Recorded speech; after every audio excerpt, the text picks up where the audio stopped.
Cool.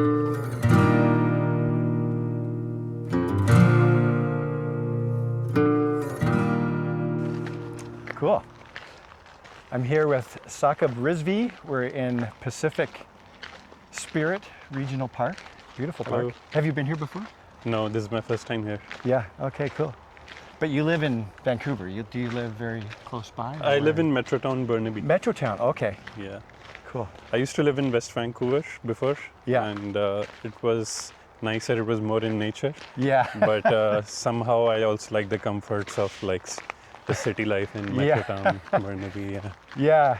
We live in an apartment right now, and we kind of have the best of both worlds because we're in Port Moody, and we have trails right across the street from us. Well, that's good. But then we also have the stores and everything downstairs too. So Yeah. it's pretty cool. Yeah. Yeah, well, again, thank you so much for meeting me here. I found you on Insight Timer, and I saw that you were from Vancouver, and I thought, I'd really like to talk to Saqib, and I've been enjoying some of your the meditations that you do there as well. Thank you. Yeah. Yeah, thank you for inviting me. I think as I was telling you before, like I really like this format. And like I think I also do nature walks, and that's also my like mindfulness practice and Yeah. spiritual practice. And yeah, I'm excited to explore this with you. Yeah, cool. Well, tell me about your background story. Like when I look at some of the stuff that you're an engineer, right? Trained as an engineer. Yes. And then you were in business as well. Are you still doing that, or did you leave that entirely? I left that entirely. Well, tell us about that. What's that? So yeah, I have explored like many different areas, and so first I was an engineer, and I worked for a smartphone company, and that was a good job. But in India, and I was in India. I just moved to Vancouver like 7 years ago, just before COVID. Yeah. And in India, there are not very like strict labor laws, so there's a lot of work stress, Right. and people are working like till late in the night. Yeah. Tons of hours. And stuff Yeah. Like that. So Were you doing that? Yeah. I was doing that. Yeah, Yes. yeah. My like work days would be at least like 10 to 12 hours. Oh yeah. Your light work days. Yeah. That's right. Wow. So I developed a lot of stress at that time in my engineering job. Yeah. And I was also having this kind of a spiritual insight, almost like not really a midlife crisis, but a quarter life crisis, Yeah. in which I was asking questions like, do I want to, sell smartphones my whole life? Like, Yeah. is this what I want How to do? old were you at the time? I was 24. Okay. So that's why I said Quarter life. Yes. Yes. crisis. Yeah. Yeah. And So asking, do you want to sell yeah. phones the rest of your life? Yeah. So I realized no, this is not what I want to do. And I think I was having in my family there is like this kind of genetic thing of high blood pressure. Okay. My father had it. Yeah. So I had it, which was kind of a blessing in disguise because that's what got me to meditation. Oh yeah. And I found that helped with yeah. with your high blood pressure. Yes, because my father, he was taking like medicine his whole life. Yeah. It never healed him. It only used to suppress the symptoms. And so I thought, okay, I need to find some other way. Yeah. And every time I would search on Google, like, what is the way to cure high blood pressure Yeah. in alternative ways? And every time meditation would come up. So then what is this thing, meditation? Let's kind of check it out. And Yeah. that was the first time back in 2000, just in 2016 that I went for my first meditation retreat in the Himalayas. Oh yeah. Wow. So not very long time ago, just 10 years ago. And Yeah. and that's when I really liked it. It really made me relax in the first 10 days, but I kept going back. What tradition was that? That was in the Mahayana Buddhist tradition. Okay. So there is this. I asked because it seems like you've explored all kinds of different things. So yeah. This is Mahayana Buddhism. So there are like 3 schools of mainly Buddhism, which is Hinayana, Mahayana, and Vajrayana. So Hinayana is like the lower vehicle, which is more about discipline. Mahayana is more about ritual, tradition, and also like making your practice more intuitive. And Vajrayana is more like non-practice based Okay. tradition, which is more about enlightenment. So, Yeah. So- Have you taught about that? Have you taught about those different? huh? Have you ever taught on that? Those different. I things? have a little bit, A little bit, not yeah. not much. Yeah. My main focus had been like Mahayana tradition. Although I was more focused on that initially, but now I am kind of getting away from institutions Okay. and Yeah. making it more secular. Yeah. But yeah, what that did was that within 6 months, my blood pressure was back to normal Wow. after meditating for 6 months there. Yeah.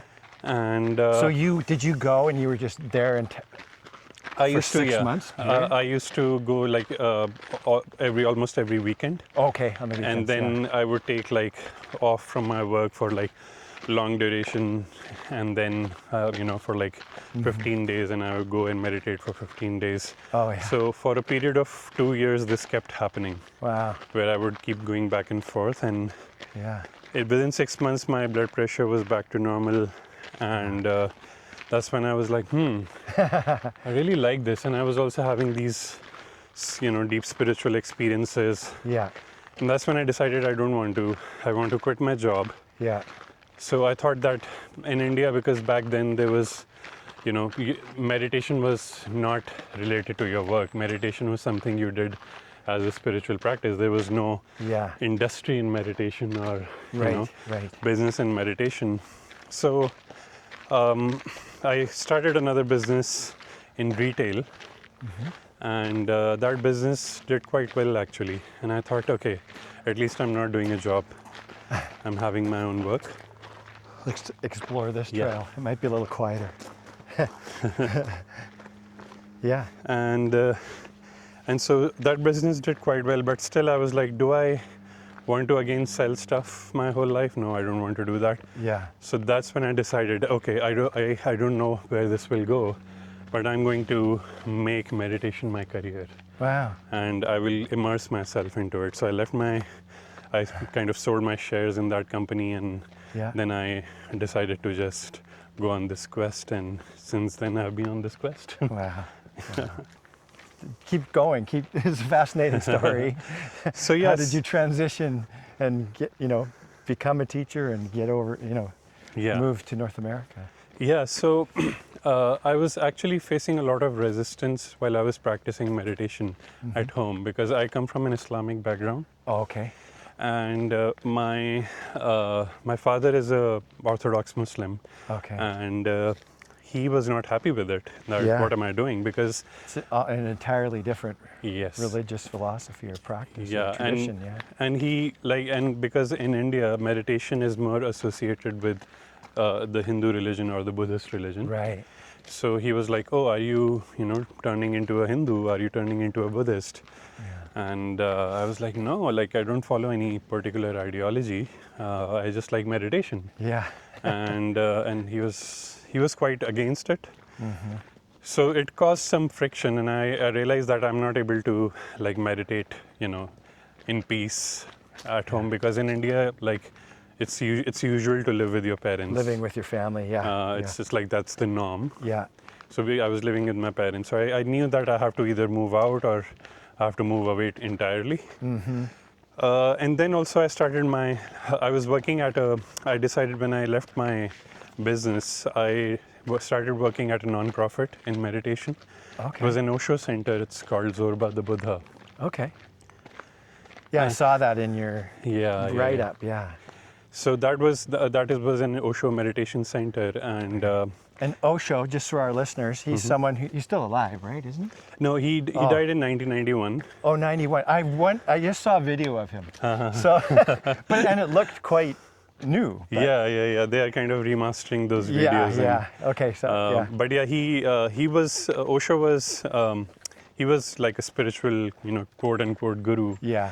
But he was also controversial, although I kind of believe that it's not the messenger that is important, it's the message. So I like his message. Yeah. and he has a lot of like wonderful meditation techniques. Yeah. And so, yeah, at that time I was doing that, but then I thought I was also meditating online with the Insight Timer app, and I thought like, okay, now I've been getting this training for a long time at in Dharamshala in the Himalayas in meditation, and I've also been working as a facilitator here in Delhi, which was the Zorba the Buddha Center. And let's try maybe making some meditations. Yeah. And so I put up I decided to make a couple of meditations, and I just published them on Insight Timer, and I kind of forgot about it. And nothing happened. And after 3 months, I get this email that your meditation has been published. And I open up the teacher's dashboard, and my jaw dropped. And I saw Quite a few that people had listened to it. within one day there were like 10,000 plays on the meditation. Wow. It's like, wow, this is awesome. Like That's this is amazing. this is, I can express myself through this platform. Do you remember the subject of it or what it was about? That was first? on meditation for focus. And I like that okay, there is an audience already. People are really wanting to do this work, and I think the audience is there. Teachers are needed. Yeah. So that's when I started on Insight Timer. Cool. And It's a neat thing, hey, for me to think that you were doing that in India, and I notice sometimes I'll look at the map and it'll show, I don't know that they still have it, but you can see where people are meditating at the moment or throughout the day, and there's like little red dots all around the world. Yeah. Yeah, it's incredible. all around the The world. reach of that app, yeah. Yeah, and it's that was a really like fascinating. That was kind of promising, with also aligning with my intention of making a career in meditation. Yeah, no kidding, hey? And I started having people wanting to do one-on-one sessions, and a lot of people from the West, especially from US, from Canada. And that's when I decided that, okay, one challenge that I was facing, Rod, was that a lot of people would come for healing. Oh, okay. And I was not able to understand the challenges of the West because of the culture difference. Yes. For example, Okay. for example, here in the West, divorce is pretty common. Yes. Whereas in India, divorce is not a very common thing. It's almost like a taboo in the society, although things are changing now. Yeah. And I realized that, okay, if I have to understand, the culture, and if I have to really understand what people are going through, I will have to move there actually, and to get to understand the culture. So that's when I also, because of this friction with my father, I was kind of the universe was guiding me to actually move now, and I started looking up, okay, where can I move? I have a master's degree and I have work experience. Which country has like an easier immigration process? Like US versus Canada, and I realized that Canada has an easier process. Yeah. It was an express entry program. Yeah. And that's when I got my PR, and I moved to Canada in 2019 to Vancouver. Wow, amazing. Yeah. So What do you feel was you had that conflict with your father. What was the hardest part of the whole process that you sort of personally had to deal with? the hardest part was, I think, the religious association with meditation. The institutionalization. Just a bit of background about India. Yeah. In India, because Muslims are in a minority, Hindus are in a majority, and Muslims actually moved to India, at the time of the Mughal when Mughal rulers came to India, and that was early in the 16th, 17th centuries, and. So India has a newer Islamic culture, whereas the Hindu culture is older. So because of that, and also because of, when there was the British rule, the British had a divide and rule policy, which is that, okay, if you want to rule over a country, you have to divide the audience, and you have to kind of polarization and make them fight among themselves. Yeah. So they what Kind they of sounds familiar. yeah. Yeah. So they saw that, okay, there is this, religious divide. We can kind of make use of that. Yeah. And so Hindus and Muslims started fighting. And And they have been ever since. they Hey? have been, yeah, ever Yeah. since. Yeah. And my father, because kind of, you know, suffered during the time of there was this partition that happened between India and Pakistan. Yeah. And there was a lot of riots, and my father's family had suffered a bit in that. So he developed like an antagonist attitude towards the Hindu culture. And so that was the friction. And so meditation was associated with the Hindu culture and the Buddhist culture. And he was just not kind of, ready to accept the fact that I'm doing something which is of the Hindu culture. So yeah, that. But was then the I guess friction. in your mind, it wasn't really a part of the Hindu culture. It was more Yeah. just a practice that you found helpful, right? Absolutely, Yeah.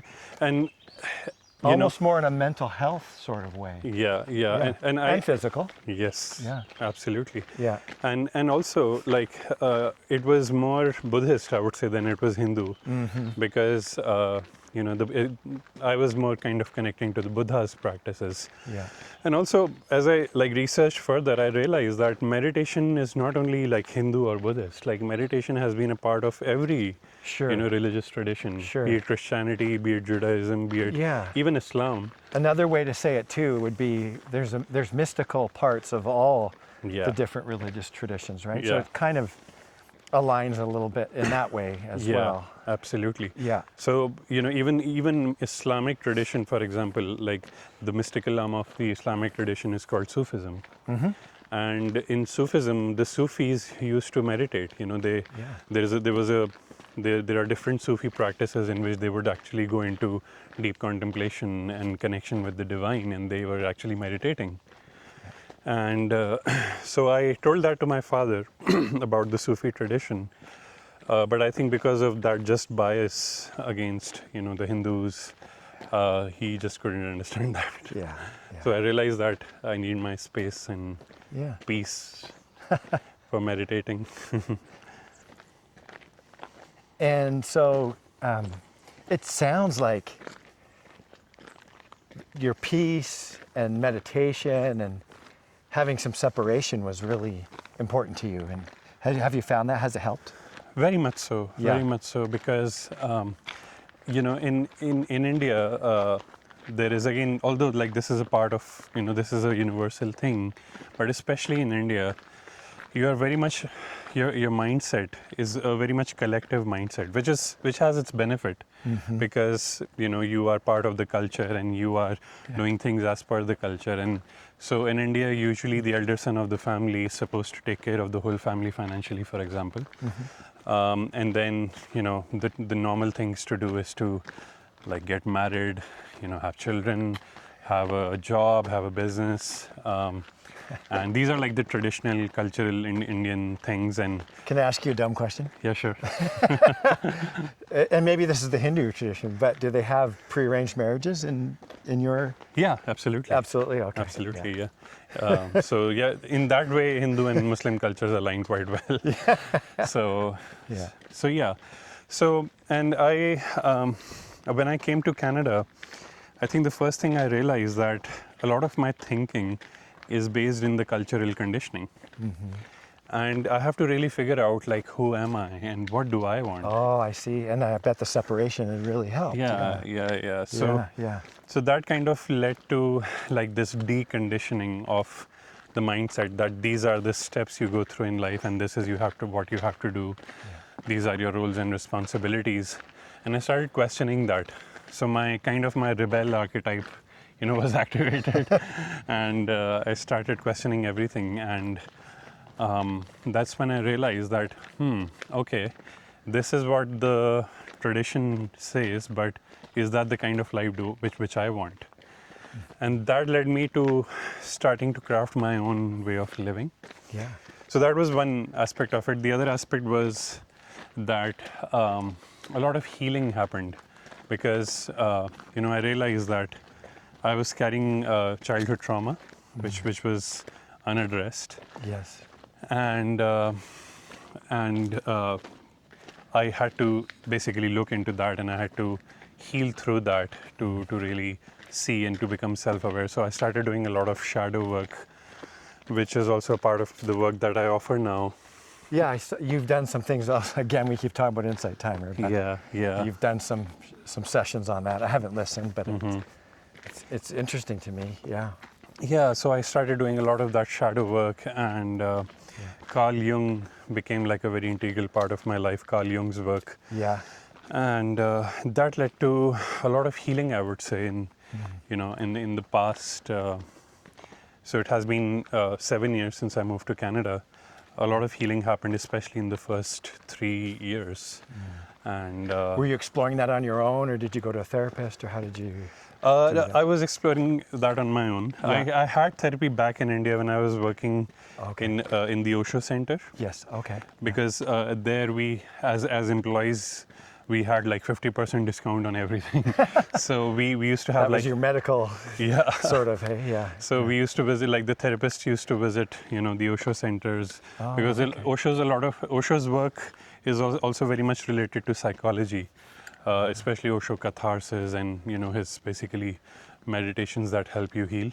Okay. So I did a lot of healing work with therapists there, but the first 3 years in Canada, this was mostly by myself and kind of mostly in solitude. And I think COVID in that way, although like, it was a horrendous thing, but it was a blessing in disguise. Sure. Yeah. Gave you the time and the solitude and the silence to do that. Hey? Yeah. Oh, wow. Interesting. What a story, man. I think it's very sort of brave of you in a way. Did you feel like it was brave, or just something that you just had to do? Like you just felt called or compelled to?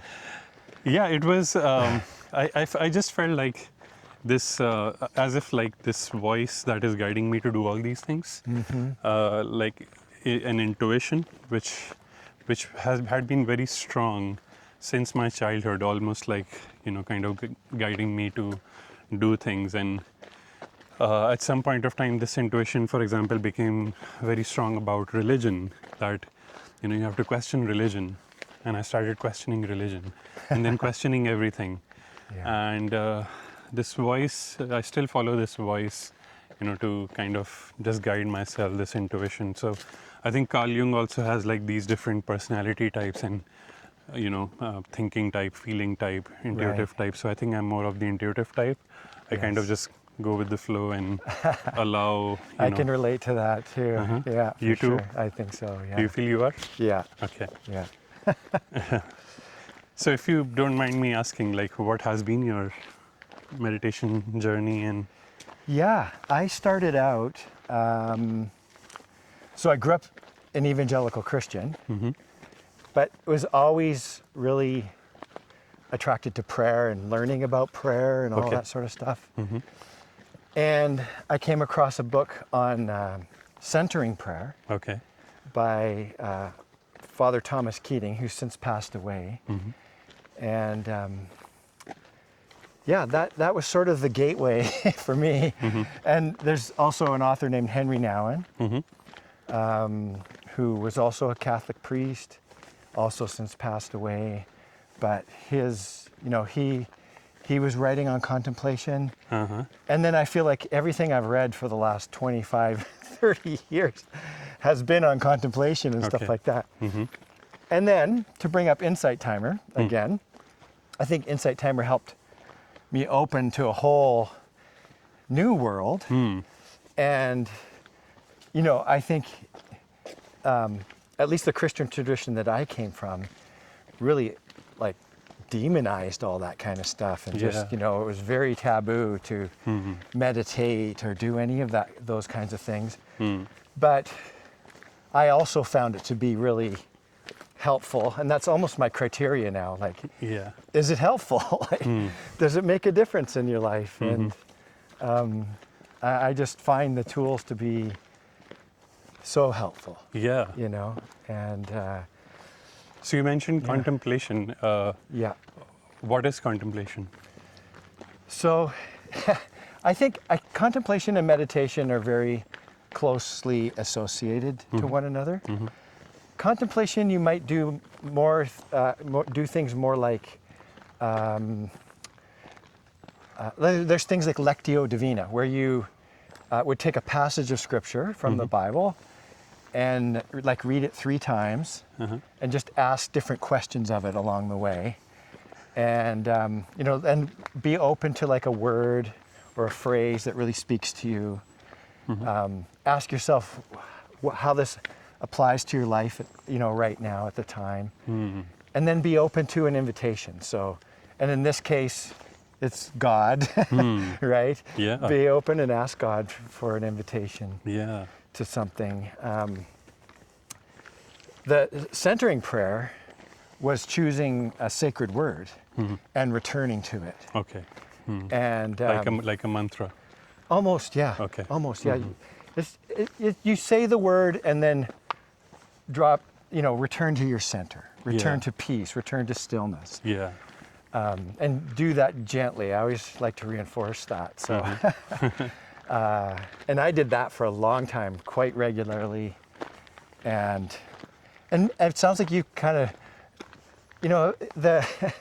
the formality of it sort of drops away after a period of time. Now I can just be still. Yeah. That's more my practice. Or I've really been enjoying just being in nature and sort of connecting with it and letting it sort of speak to me, if you will. Yeah. Yeah. Like listening to the birds and Somehow colors.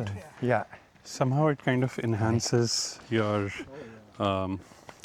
intuition. Like it enhances, it's almost like when you're walking in nature, it's almost like something is speaking to you. Oh, there's a wisdom in it, isn't there? Do you Yeah. find that? Yeah, for sure. Yeah.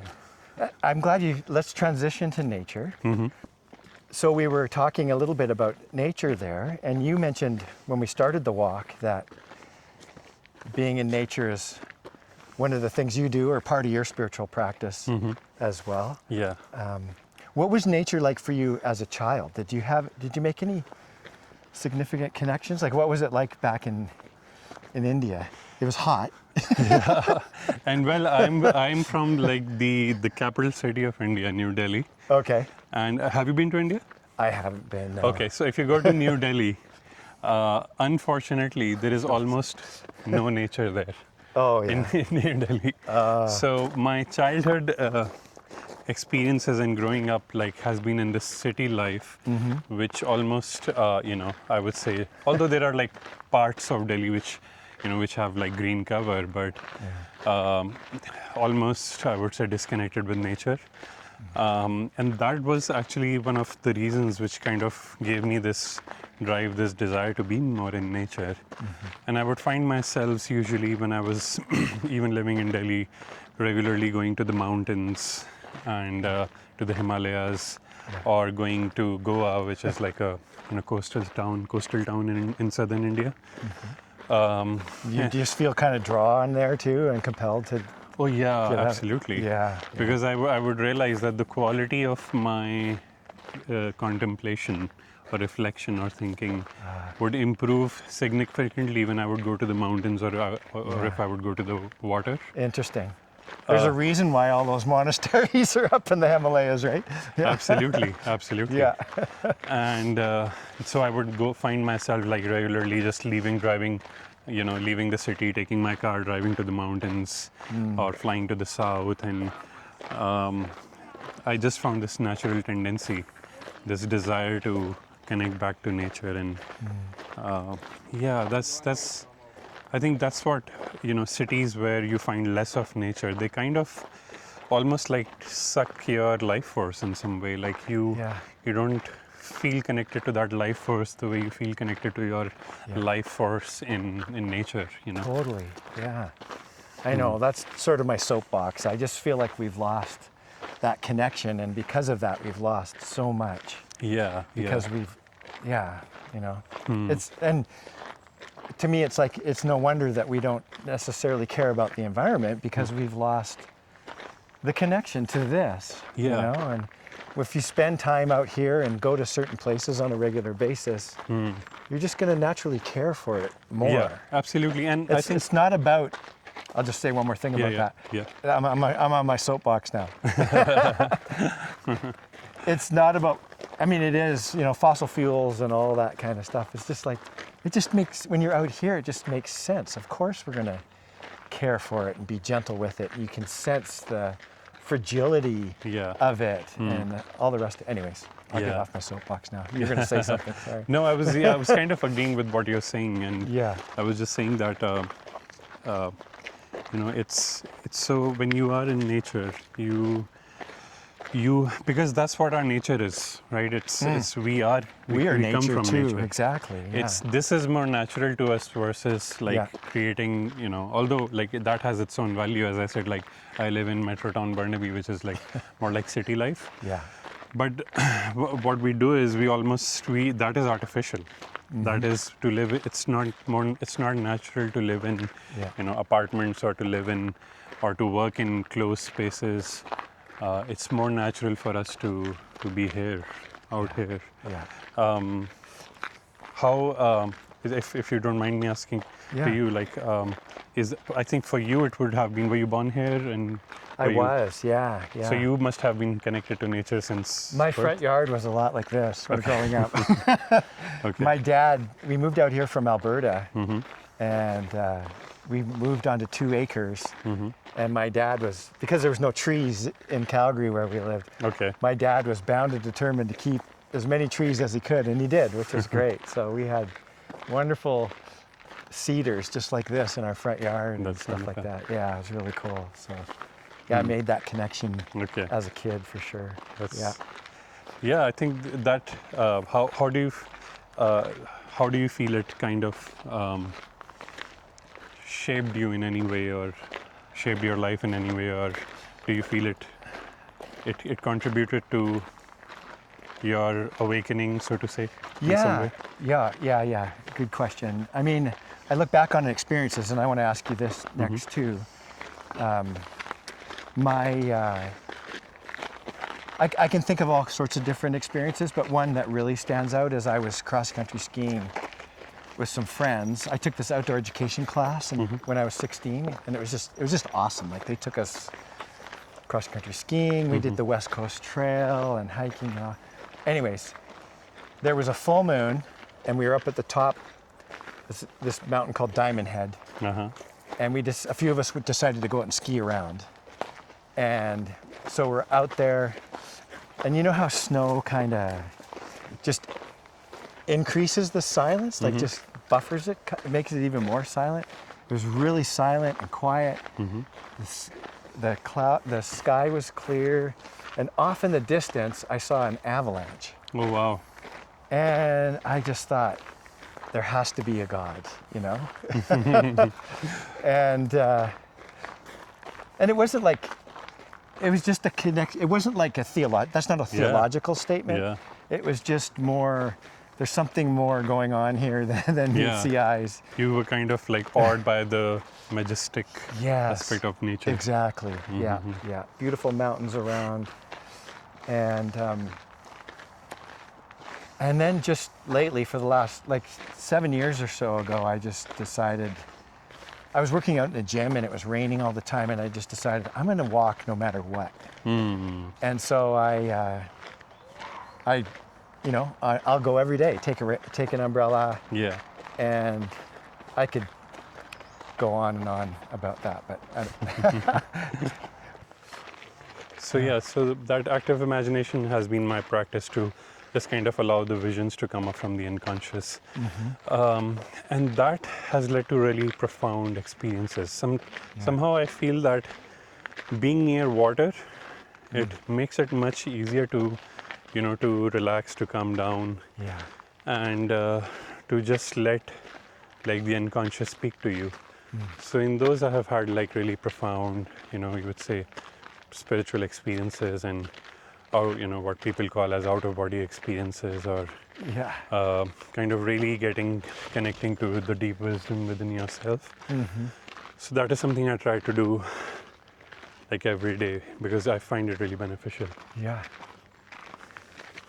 Would you say you had an awakening moment? Do you look back Or do you feel like it's just been along the way you've been I had transforming and changing, or was there I had an awakening moment. Did you? Yeah, could you tell us more about that? So when I was questioning, this religion aspect, this voice inside me, it was asking me to question everything, and it asked me to question religion. And so at some point of time after questioning, I decided to give up religion and give up Islam. And for 1 year initially, I became an atheist. Because it was kind of those extremes, from like one extreme of the pendulum to the other, where on one hand I was believing in God, but I was now not believing in God. So I can relate to that. I've gone through times like that too. I think. Yeah. So which is fine, but for me it was like another extreme, where first I was believing in God, and now I had another belief which was no God. So, but still it's a belief. For me. So, and at that time, I almost felt this strong disconnection with everything. I faced depression. Oh, that's interesting. During the atheist. Yeah, the atheist because I was like, then what is the meaning of life? Like, what is the purpose? And I had this one friend, Allah, God. Yeah. And now this friend is gone, and I felt really lonely, and. So that was a time of depression, and in that depression there was a moment when I actually kind of thought about, even ending my life. Oh wow. But in that moment, let this person go by. Yeah. Yeah, so but in that moment when I had those thoughts, there was sorry. So in that moment when I had those thoughts about ending my life, there was another voice coming from within me to even question that, and to really see this like alternate, like find meaning and find my answers. So there was this, when I was having these thoughts, suddenly I had this kind of experience one night when those thoughts were really intense. I had this experience of this kind of almost feeling like that God is in my presence. Something, I don't know, like I can, I'm saying it's God, but it could be something else. Yes, like you something felt a higher. presence. Yeah, I felt something a presence. higher. Yeah. And that higher presence. Even though you didn't believe in it at the time. Yeah, absolutely. And then it was a very comforting experience, almost like a very compassionate entity that said that, no, you have a path ahead of you, and just keep going. Cool. Don't give up. Don't quit.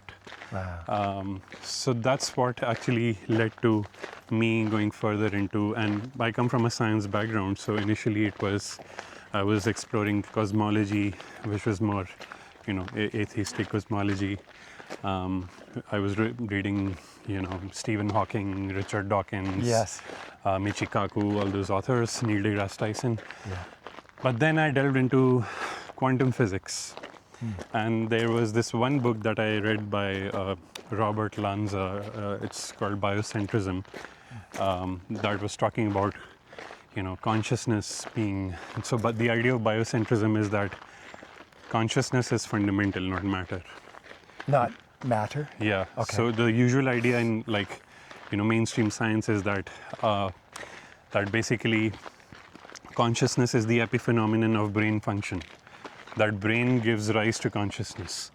But this idea was, which was the fundamental idea of the founders of quantum physics, was that no, consciousness is fundamental and matter is a phenomena that arises in consciousness.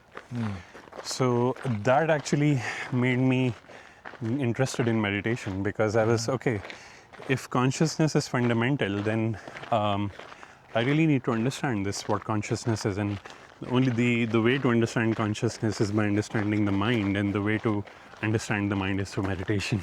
So that was one way. Also another way that got me into meditation eventually. So so that was the one moment, to answer your question, where this inner voice, this presence, it became like very strong, almost like a very strong presence, almost like how I'm feeling your presence right now. I felt the presence of this entity. That's strong.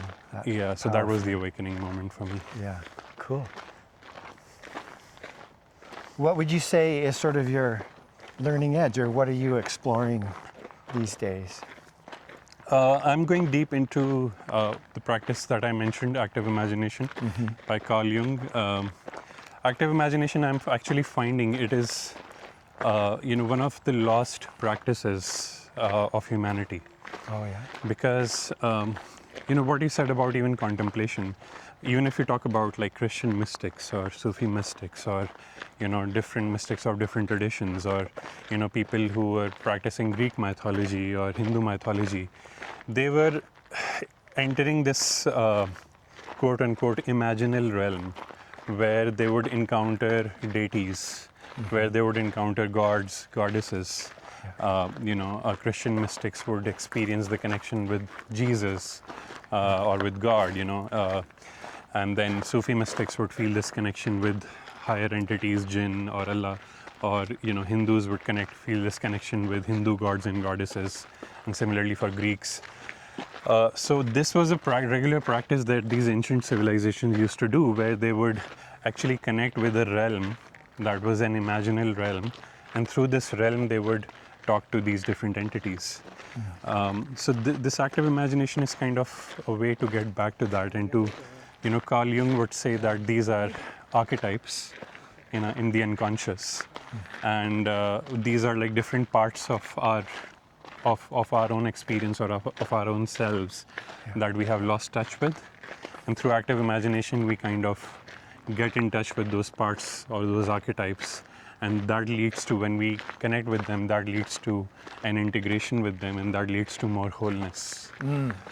So this is this is kind of, Carl Jung's way of realizing enlightenment, becoming whole by connecting or integrating these different parts of us. I like that. Yeah, that's cool. I could see why you'd want to explore that. Yeah, so that has been my main exploration these days. And what is yours? Main exploration these days? Well, I think it's Taoism and Zen and that kind of thing. I'm just curious. I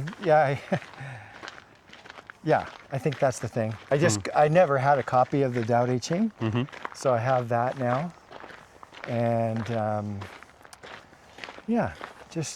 like I said earlier, I'm not sure I had it on tape, but I love how it's so nature-based and natural, and I have felt that way out here. I feel like I've learned so much just by being out here. It's shaped me and taught me, and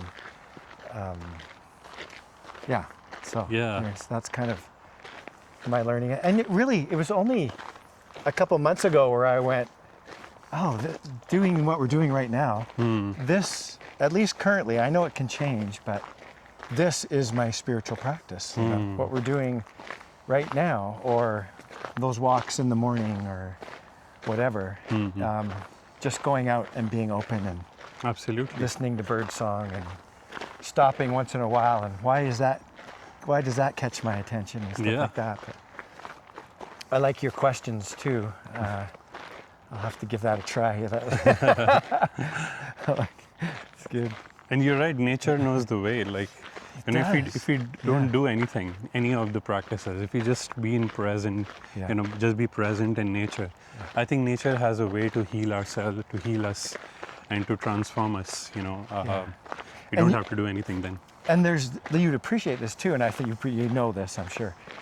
There's so much science behind it as well. Absolutely. Just the color green and the smells, and all the things that they've discovered in the studies that they've done in Japan on forest bathing, and that it actually can help with cancer. I don't know the specifics of it, but